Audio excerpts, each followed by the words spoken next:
Bakit nga ba mas delikado raw ang matinding init para sa mga may diabetes? Okay. Yes, oo. Yung mga may diabetes kasi, so mataas ang kanilang blood sugar, di ba? Kapag sila ay under sa matinding init, mas nade-dehydrate sila. So, pag nade-dehydrate ay isang tao, mas nagiging concentrated yung yung sugar sa blood. So, mas tumataas ang kanilang blood sugar. At the same time, pag mataas ang blood sugar nila, ihi din sila ng ihi. So, lalo silang nade-dehydrate. So, para tong nagiging cycle. Tapos, yung mga pasyente nating diabetic na naka-insulin, mas bumibilis yung absorption ng insulin kapag mainit. So, pwedeng biglang bumagsak naman ang sugar nila. So, in that sense, parang nagpa-fluctuate, no? Pwedeng masyado mataas or mababa yung blood sugar. Kaya kailangan mas nababantayan siya. Kaya siya mas delikado. And at the same time, Doc, generally, no, kapag mainit, gusto mo yung may kulay. Di ba? Yung refreshing. Oo, parang tubig, hindi sapat ng tubig lang eh. So, kaya yun yung mahirap, no? Kasi pag summer, ang tendency natin, we reach out dun sa mga may Sodas. kulay nga. Mga sodas. soft drinks, Oo. o Parang pag walang juice. lasa, hindi siya refreshing, di ba? Pero yun yung danger sa ating mga kababayan may diabetes kasi hindi talaga sila pwede sa mga sugar drinks. Madampian lang sila ng sugar sa labi, tataasan talaga yung blood sugar nila. Ganon? Madampian lang ng sugar sa... Hindi na ba? I mean, exaggerating it. Pero ganun sila ka-sensitive. Okay? Yes. Oo.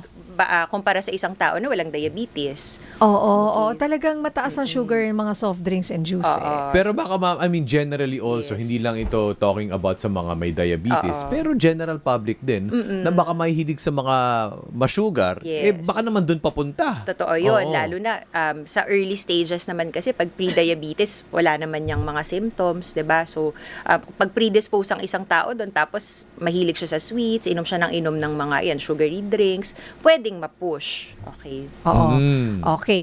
What about other drinks?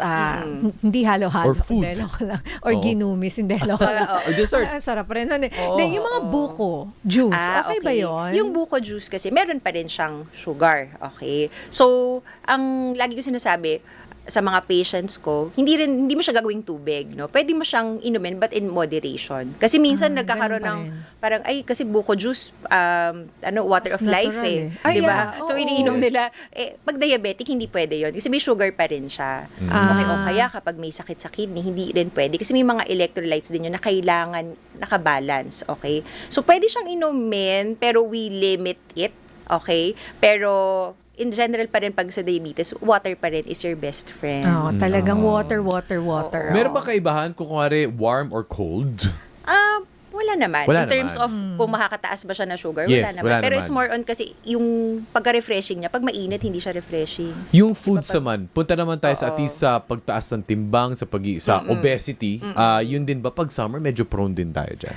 Kapag siguro dahil kapag mainit, para ka feeling mo Gugutom nagugutom ka. So, mas tendency mo, mas kumakain, mas marami ka na kinakain.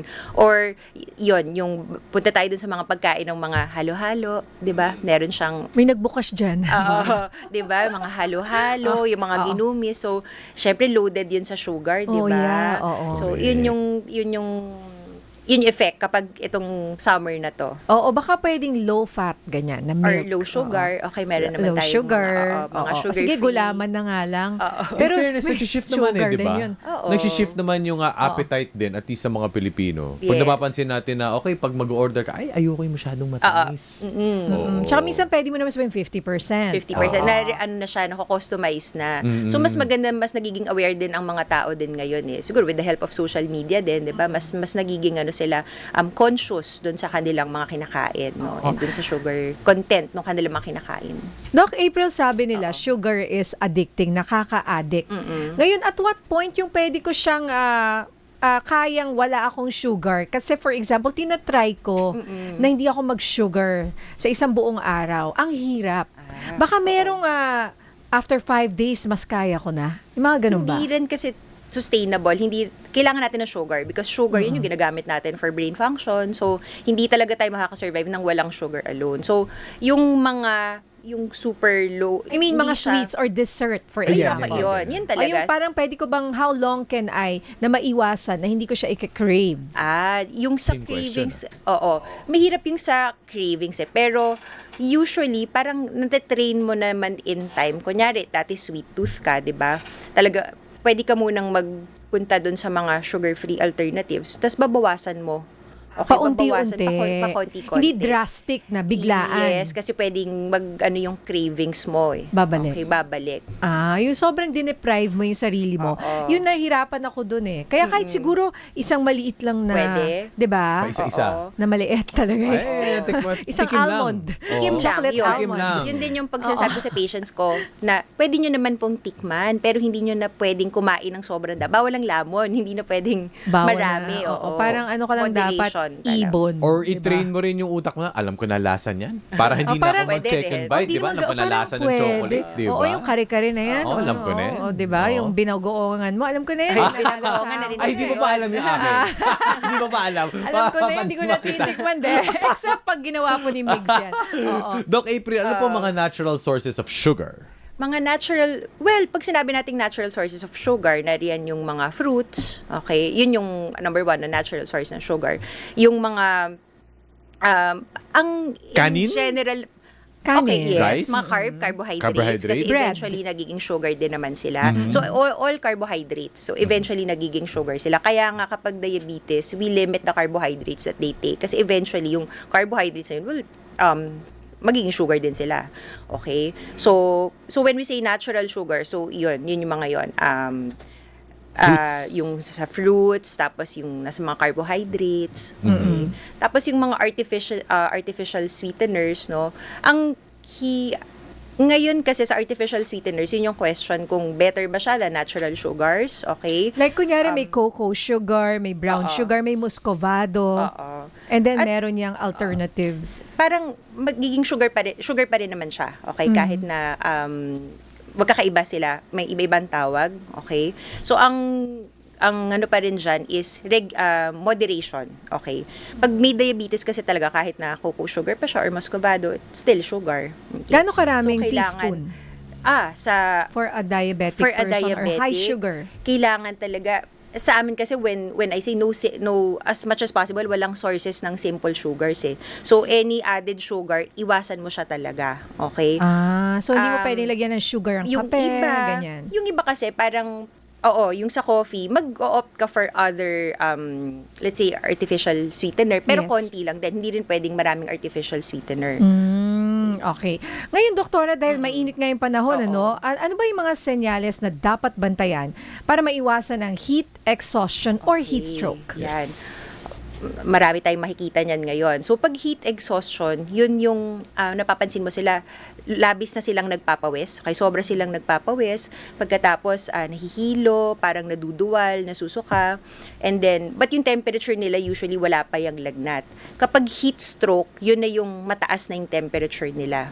Okay? Hindi napapawisan. Hindi na sila pinagpapawisan. Pwedeng nagpapawis pa rin, pero kapag talagang sobra na, hindi na sila pinagpapawisan kasi nag-fail na yung pag-regulate ng kanilang temperature. Tapos, Kaya actually, yung sinasorry Oo. to cut Yeah. you, Doc, yung sinasabi mo, Migs, na pawisin, actually, it's a good thing. It's a good thing. It's your Oo, body kasi- regulating yes, itself. Oo, oo, cooling nagre-regulate. factor kasi siya eh, di ba? Oo, yun yung nagre-regulate ng heat sa ating katawan. So, kapag nawala na yun, kapag nangyaring heat stroke, no, nawawala yung regulation na yun, hindi na pinagpapawisan, emergency na yon. So, kailangan yun, dalhin na kaagad yun sa hospital and palamigin kaagad, maglagay na ng mga ice compress, itapat sa electric fan. Kasi, yun din, pag heat stroke, ang difference na dun sa heat exhaustion, yung heat exhaustion, nakausap mo pa gissing pa yan. Pero ang heat stroke, parang wala na yun sa ulirat. Unconscious na. Pwedeng unconscious, yung iba nagsi-seizures, pwedeng iba parang hindi mo na sila makausap, parang disoriented na sila. Delikado. Oo, yun yung difference na yun. Kaya kapag, di ba sa mga marathon, pag nakikita mo na may ganun na, you have, nagko-collapse kailangan mo na silang ilagay sa malilim na lugar, tapos palamigin na sila. Hindi pwedeng buhusan ng ice, mga ganyan. Pwede rin naman. Or baka Or ma-shock. ice compress. Or Oo, ice compress. Or basang bimpo, lagyan ng Okay. ice. Pwedeng ganun para malamigan sila. Opo. Oo. Nako, and before we wrap up, Yes. Doc April, ano po ang inyong advice or tips para po sa lahat na nakikinig ngayon na nangangamba baka mataas ang kanilang sugar or lalo na yung meron ng diabetes? Okay. So, sa mga may diabetes, important yung hydration. Kasi nakikita nyo sa matinding init, ihi kayo ng ihi, dapat meron kayong baon na tubig, okay? And then, uminom kayo kahit hindi kayo nauuhaw. Pangalawa, yung mga insulin, dapat tama ang storage. Hindi siya dapat naiinitan kasi nawawala ng bisa ito. And then, dapat laging nagche-check ng blood sugar. Kasi nga, gaya na sabi ko kanina, pwede siyang mag-fluctuate, no? Yung ating blood sugar. Okay. Okay? Alright. Alright, so stay sweet and positive pa rin. Oo. Tikim-tikim lang. Yes, but not too sweet. Ibon. Not too Not too sweet. sweet. Anything too much. Not diba? too, oo. Too much love can kill you. I love it. Wala, I love it. That Friday. Oo. Friday. Oo. Oo. Oh, ayan ha, guys. Pag wala kayong gagawin this weekend, ongoing ngayon, Manila International Auto Show. Ayan, dyan sa Alright. World Trade Center hanggang Sunday po yan. And you Alright. can test drive the latest car models, no? Nako, Doc, maraming salamat. Dr. April David, ang Thank ating you din. yes, endocrinologist. Doctor. Thank you, Doc.